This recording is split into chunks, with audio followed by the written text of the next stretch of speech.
We're learning how to read your body's story. No, but in all seriousness, let's talk about somatic awareness and embodiment and why those things are important. And first and foremost, I think they're important because they help us come home to ourselves. We know that trauma in all forms, big T and little t, often causes us to become disembodied. And I'm going to offer a follow-up video because I really want to talk about the process of that and how it happens in a little bit more depth. But the way that we often cope with trauma is by leaving the body through dissociation or holding patterns of trauma in the body. So kind of like an arrest and quarantine so that we're protected from whatever that is. It gets stuck in certain places. The book, The Body Keeps the Score, is a good example of how and why that's happening. And we all know that getting the chance to change some of these patterns is really powerful work and can be super impactful, but our mind has really intricate defenses in doing that, against doing that, so that when we end up just in the realms of talking about our problems, talking about our shadows, we can really get stuck in the realm or the frequency of where those defenses are, and we can't pop out of them. So for example, for me, I went through decades, a long time in talk therapy. And I got to the point where I could write a novel about what was going on with me. I could write my memoir. I knew every single root of all of my traumas. I could pick out my patterns. I knew why I was choosing certain partners, but my behavior wasn't changing. The needle wasn't moving equal to how much work I was putting in. And the reason for that is, you've heard me say this before, and I'm going to keep saying it, is that your thoughts create the story that lines up with the experience that's happening in your body. And that story lines up with your previous experiences, your previous life experience, and or the trauma that's informing what your nervous system is sensitive to or attuned to. So interoception becomes really important.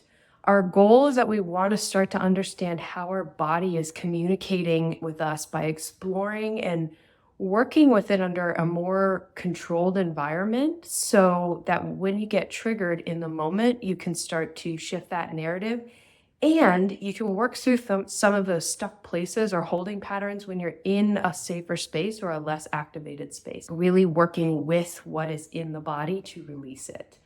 So unlike traditional forms of communication, the stories of our body are written and experienced through sensations, through tensions, movements, through breath, things like that. And each body speaks in different codes. It uses different signs. What we want to do is to learn to recognize our body's specific signs, codes, symbols, things like that. It's really difficult to use somebody else's and put that onto yourself. Examples of this that I figured out over time, and we're going to start from a different place, but I'm going to keep peppering in where we're going so that we can keep an idea of what's to come and what the greater vision for this is.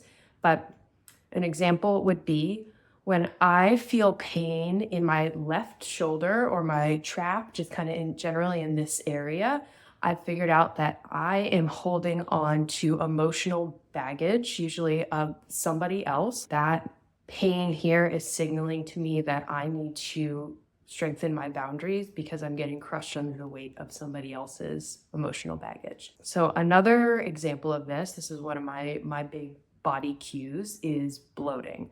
I get really, really bloated, and I've learned that my body starts to hold on to weight when I am ignoring or not paying attention to something. And more likely, or more recently, it's been when I'm not paying attention to anger or I'm not feeling anger. This is how my body grabs my attention and tells me that I'm steamrolling what it's asking me to do. So having an understanding that is really helpful, because when I start to go through periods where I'm really bloated, I'm like, okay, I need to slow down, I need to pay attention, and I need to do some kind of release. I'll give you one more example. Examples are fun, right? I often get joint pain as some of my body signals, and my right knee especially gets very buzzy, gets very painful when I'm overextending myself in some way, when I'm doing too much. So this is another example. I am needing to create some energetic boundaries, and I'm needing to slow down, and I'm needing to rest. So as you can tell, the journey of listening to my body included listening to specific symptoms and starting to deduce that. Eventually, I connected with these parts instead of trying to get rid of them, instead of being angry about being bloated and angry about being in pain. And I was forced by their wisdom to start to slow down and to become acquainted with the vibrations, the aches, the experiences that were happening all over the place, to see what my body was holding. We're going to start the process of learning that, of learning this language. And what we need to know here is that there are 3 levels of somatic awareness. There is physical, emotional, and there's energetic. The physical awareness would be something that you're probably used to, and that would be if you were to put your hand on a hot stove and then pull it off. We know what the pain feels like. Or if you're walking through your house and you stub your toe on the table, I don't know if you've ever done that, and you feel the pain shoot up through your leg. It's the physical sensations that we're used to in response to something. The emotional level of awareness is the sensations that are related to specific emotions. You may be familiar with some of those, and you might not have any relation to certain sensations with emotions that you struggle to tap into. An example of emotional awareness and the sensations related to emotion that I like to use is a panic attack. That's something part of my story. And so the sensations were obvious to me when they got really intense, and they would be like heightened sensitivity to sound, to wind, to anything like that. Sweating, shaking, heart pounding, tightness across my chest. But there are also these cues that are underlying emotions that are also very important, but they're subtle. And that's more into the energetic somatic awareness realm. Examples of energetic awareness would be how your body shifts and feels when you walk into different spaces, and just how things are moving throughout your body. How do we start to develop the language for feelings and sensations in your body? Because we're more familiar with the physical and the emotional awareness, most likely, that's where I want you to start. And I want you to think about it similarly to describing an injury or a pain or something that you see when you go to your doctor. So maybe you go into the doctor's office and you're having stomach aches, and you have to tell them what it's feeling like. And they would ask you questions like, where is it? What's the intensity? What's the quality? Just helping you describe so that they can better understand and diagnose what's going on with you. We're going to be doing something similar. You want to take a moment and drop into your body, and then start scanning from head to toe and waiting for just whatever grabs your attention. Focus on a couple of key aspects, and I'm going to walk through them and talk about some of the questions that you want to be focusing on. You can expand that and get different words if that's helpful to you, but this is a good place to start. You find that thing that grabs your attention, and you first ask, where's the location? Where is this located? Is it in my liver? Is it on my shoulder? Is it in my back? Where is the sensation being felt? And it could just be a full body sensation. It doesn't have to be localized, but it is helpful to ask that question. Next, we want to ask about the intensity. So how strong or mild is that sensation? Is it a gentle pressure? Is it a sharp pain? We want to talk about the quality. So what does it feel like? Is it tight? Is it tingling? Is it throbbing? Maybe it's heavy. Maybe it's warm or expansive or open. This is our chance to really start to expand and develop our somatic vocabulary. There's no right or wrong answers when it comes to quality or really any of these questions.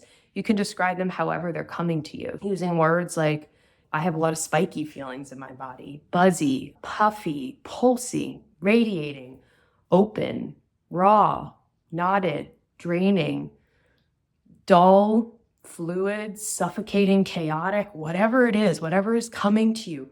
Those are the words that you want to be writing down, because those are the sensations and the descriptions of the sensations that your body is sending to you. Okay, that's part of what we're tracking right now. In addition to those location, intensity, and quality, we want to talk about the duration of the sensation. So does it last? Does it come and go?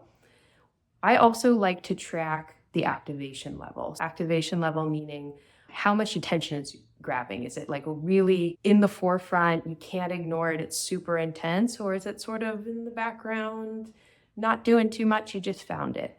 And I would track that on a scale from 1 being it's not really doing much at all to 10 being the most intense sensation you probably ever felt. Super activated. It's really grabbing your attention. We want to track changes over time because it helps you to understand what works and what doesn't work when we start to incorporate some of the tools to release and work with these sensations that are in your body. And then a final question that I think is really important is noticing, is it approachable or is it not? So it might have grabbed your attention, but you want to ask, does it feel near? Does it feel far? Does it feel accepting of your intention, or it's kind of shy? I know that seems silly, but it's like standoffish. Is it behind something? Is it buried? Is it blurry? Where is it and how is it wanting to interact with you? Because that's going to be good information as well. At first, you want to practice this awareness. Just scan for something that grabs your attention. Observe and build up that vocabulary. That's the basics. That's the foundation that we're going to be working with. Over time, you're likely going to start noticing certain patterns that we can use to piece together some of the puzzle around what's stuck, what wants to be released, and how it wants to be mobilized. This is one of the most important pieces of building somatic awareness and working with energy and sensations and trauma in the body. Do not rush this piece. It can be tempting to want to jump ahead and to start interacting with it and doing some of the cool things. But I want you to remember that we are working on building trust with our bodies. That is so, so important. And you're not going to be able to move forward effectively without that foundation of trust. And I say this because many of us have a history of ignoring bodily sensations. That's just how our modern society works. And this can range from not drinking enough water when our body gives us cues that we're thirsty, so feeling thirsty and just ignoring it and keep doing what you're doing, sitting on your meeting, and adding stress to our stress load from dehydration that our body now has to deal with, to much larger infractions like staying in situations for too long, burnout, silencing ourselves in relation and getting harmed physically, mentally, emotionally, building a life around us that has no meaning to our soul, things that are contributing to our disembodiment. A good way to think about this, and the way that I visualize it, is imagine that you're sharing something with somebody who's close with you, maybe a secret or a really important need, and it took a lot to build up the courage to say that to somebody, and then they turn their back on you. They're not interested. They shut the door on what you said. How do you feel? You feel betrayed. You don't want to do it again. You don't want to keep screaming for, hey, I need help. Hey, I need attention. And nobody's there to help you. That's what's been happening in our process of disembodiment. We really have to rewrite that pattern by being in right relationship with ourselves. And by that, I mean, when we tune in and when we listen to our body, we have to be ready to respond to what it shares. So if you're not ready to respond to what it shares, don't approach it.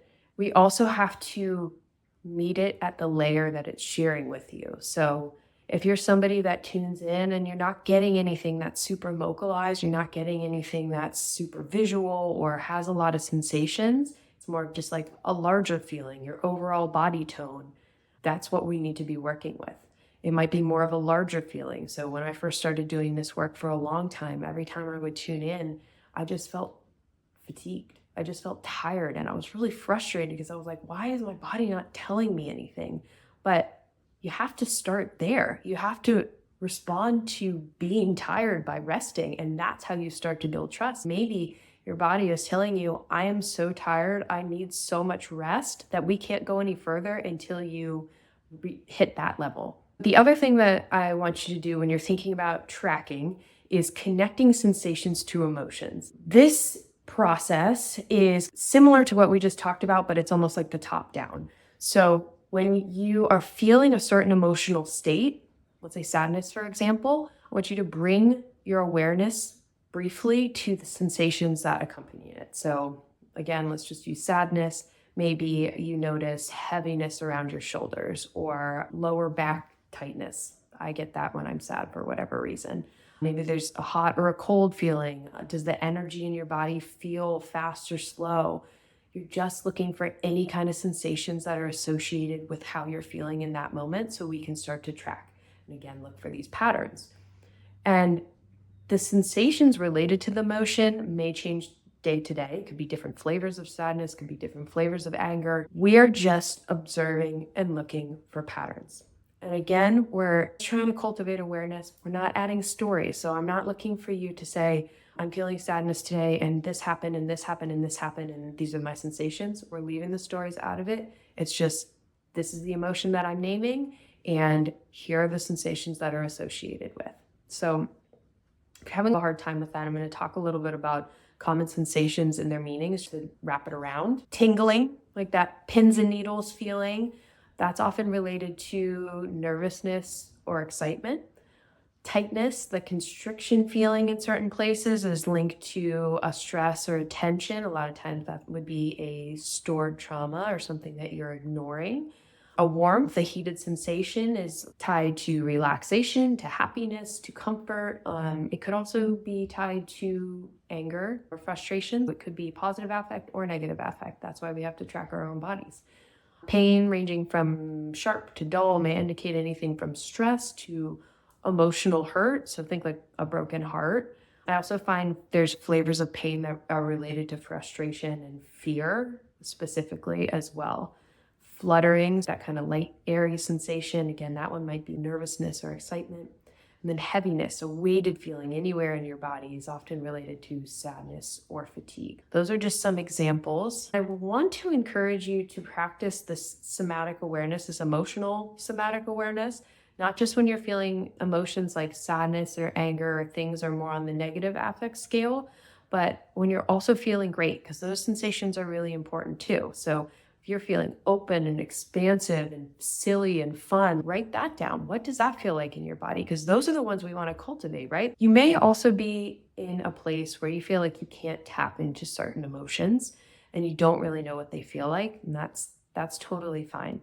Sometimes certain emotions or sensations are held really tightly in our bodies because our previous experience showed us that they weren't safe.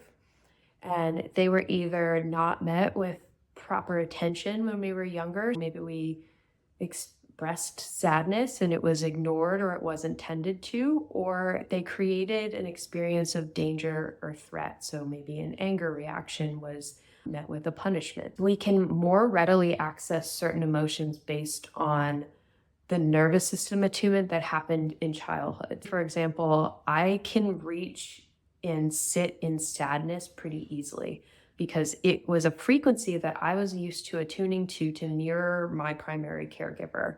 And so I got very good at attuning for connection into sadness. However, to this day, I really struggle with anger. That's something that I'm currently working on. I want to encourage here not to worry too much. We can get to those emotions, but again, we're meeting our body wherever it is, where whatever layer it is willing to show us, we build trust there. And once that trust is built in that layer, the one that's presented to us, the next one will unpeel. It's like an onion. Patience is really the cornerstone of this work. I cannot stress that enough. The last thing that I wanted to touch on is once we start to learn the symbols and the patterns that your particular body uses, where we're going to go with that, what that's going to look like. I want to provide an overall vision of where we're headed to. And I'm going to give you an example of what this looks like for me. This is literally the practice that I did this morning. And you'll see, like I said, I used to not be able to tap into anger. And now that's the emotion that I'm working with most frequently since I've been able to meet it and my body is allowing it to come through. I am somebody who often wakes up with an anxiety feeling, or when I do wake up with an anxiety feeling, I know that there's another emotion underneath that's looking for some sort of attention. And I know that through experience, through doing these practices. The anxiety is usually on top telling me, hey, pay attention. So the signs for me when I wake up knowing that I need to do some level of emotional release are waking up to thoughts that are on the move. Sometimes they're racing, sometimes they're moving just a little bit faster than normal, but they're often repetitive and they're focused on one thing. I'm ruminating on something. A lot of times it's something silly. Another thing that happens is I open my eyes and I immediately have the urge to grab my phone or jump onto social media to distract myself in some way. Sometimes I want to turn on music or a podcast, like I want noise. And if you remember back to our nervous system response discussion, you'll know that that is that flight behavior. That's that escapism. So something in me I'm wanting to get away from. I had just woken up. A lot of times the night before, I wake up to pee more than usual, or I wake up to move around. And that's because I'm not fully in that free or that rest and digest. I'm in a nervous system response. My jaw tends to be tight, specifically, the back teeth. I'm clenching down, and I can feel that I've been doing that overnight. A lot of times it's just like tightness here or here. I often feel a tightness right here when I'm waking up. I wake up with tingling across my chest, especially in my armpit area. I can feel energy pool right here, and then it also goes down my arm and in my wrist areas. So it's that tingling, kind of pins and needles. It feels buzzy. My stomach and my gut makes little noises. It feels chaotic to me, buzzy, fast energy. And I get tingling around my groin, my ankles, and my toes. So I have energy pooling in my wrists, my hands, and my lower extremities. And then sometimes I even have ringing in my ear. If I'm feeling particularly jittery, I can tell that I'm not going to be able to focus right away. I'm in that escape flight nervous system response. Then I do some breath work to settle. And what this looks like is breath work that typically has some sort of sensation to help me ground into my body. So I'll breathe through my teeth or through my tongue. I'll touch my nostrils, or I'll tap my third eye. Do that for a couple of minutes, start to settle down a little bit, and then I move into a nervous system release practice. I'll tune in and I'll ask for a specific directive. If there's a localized spot that is really activated, then I'll tune into that spot specifically. But a lot of times when I have that overarching anxiety feeling, I can't get to those localized spots. It's just this overall buzzing that I need to get underneath first. And so if I get a directive, I do what that tells me to do. If I don't, then I usually will just follow where that pooled energy is. It's in my hands, my feet, my extremity, and I'll shake in a way that feels good. So a lot of times it's like this, something like that. Could be my arms, just moving. I will let this energy move around, and then I'll check in again and see if I have any more instructions. I mentioned recently that underlying emotion has been frustration or anger. And I've learned that when I am in a space of frustration or anger, my body likes me to scream. And by screaming, I don't mean I'm making noises really loudly. I'm not somebody who is able to utilize my voice in that way yet. I'm working towards that. So right now, screaming for me looks more of like a primal growl or like a humming in my throat. Maybe guttural noises, whatever comes out, I don't try to control it. I just try to use my throat. Sometimes when I scream, I'll grab a pillow, I'll put it over my face, and I just do the screaming action. A lot of times sound doesn't come out. I'm just kind of like, and I do that over and over again. It will often lead me into tightness. So I will ball up my fists, tighten everything up, until I start to shake, let that build up, and then I release. Let that build up and let that release. Usually that tension and release starts some level of purging, and I don't mean vomiting, but purging in the form of burping or yawning is usually what happens to me. That's just energy moving. The energy, once it starts moving, it starts to push into my arms and legs. I will stomp or flutter my feet to release the energy. I like to flutter kick it. That feels good to me. And then I ball up, let that tension out, then release as long as I need to do this. There's usually a point where I feel like I want to stop. I feel tired. I'm over it. But I know that that's the point that I need to push beyond. Usually we get that feeling when we're at the the peak of an emotion. So an emotion is sort of like a wave. We want to get to the point where we get over that arc and then down to the other side. When I feel like I want to stop, I know I'm probably at the middle and the top, and I push it a little bit further. I can take breaks if I really am feeling tired, but I just keep going until I have this feeling that it let go of me. I know that sounds kind of out there, and I'm assuming you're probably like, I don't know what that's going to feel like. How am I going to know? I promise you it becomes very clear. And when we start to practice this and push beyond the peak of the emotion, you'll have the experience of just letting it go. Then I end with some sort of self-soothing practice that looks like rocking back and forth or rocking side to side, hugging myself or rubbing my arms. I'm also somebody who really likes to hold my own hand, which I know sounds silly, but I'll wrap my hands together, hold them in front of my heart like somebody's holding my hand. So I'm meeting myself with compassion. Maybe a hand on my heart and my belly, like you may in yoga or something like that. Whatever feels good and calming to you is perfect. If it was a particularly large or big energetic discharge, then I will also do a grounding process. And so that would be humming. That vocal toning is really helpful for me. Water on my wrists, so using our elements to get us back into the present is helpful. Water on wrists, maybe water on the forehead. Sometimes I have a fan that I sleep with in my room, and I'll just put my face in front of the fan and feel the sensations. I'm on my merry way. Sometimes this process takes 5 minutes. Sometimes I just have to do it quick, tight, and release, and I'm good. Sometimes it takes an hour plus. You don't know what's in there until you get in there. So this does take a little bit of a discipline. There's discipline required for nervous system response and release. That's really, really important. So you heard me say, don't interact with something if you're not in a place to actually respond to it, or you're not willing to actually respond to it. There are times that I can tell there's a lot in there. Maybe it's been a few days and I can feel it building.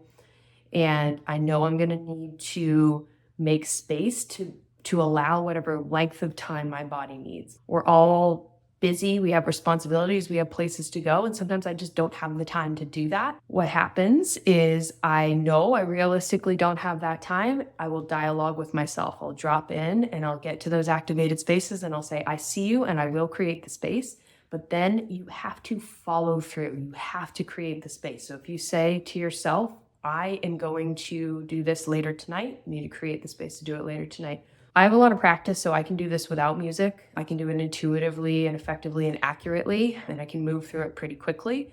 But music that matches the vibe really helps, especially if you can't tell what emotion you're feeling. So if I'm unable to figure out where to start, or I feel like I'm in a freeze state or an overwhelm, then I'll choose a song that resonates. I don't think too hard about it.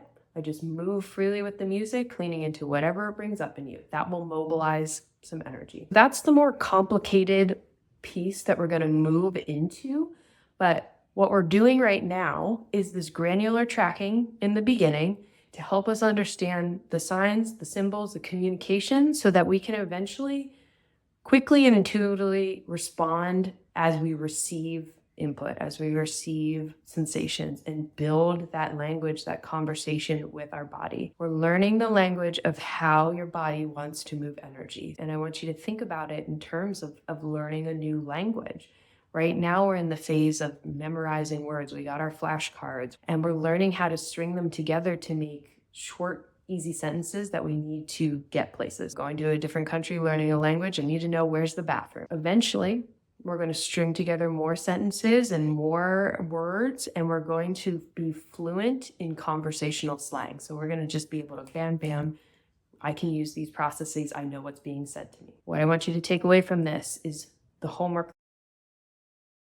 And we will use those things to develop our language and our understanding around our physical and emotional awareness that will move us into our energetic awareness as well.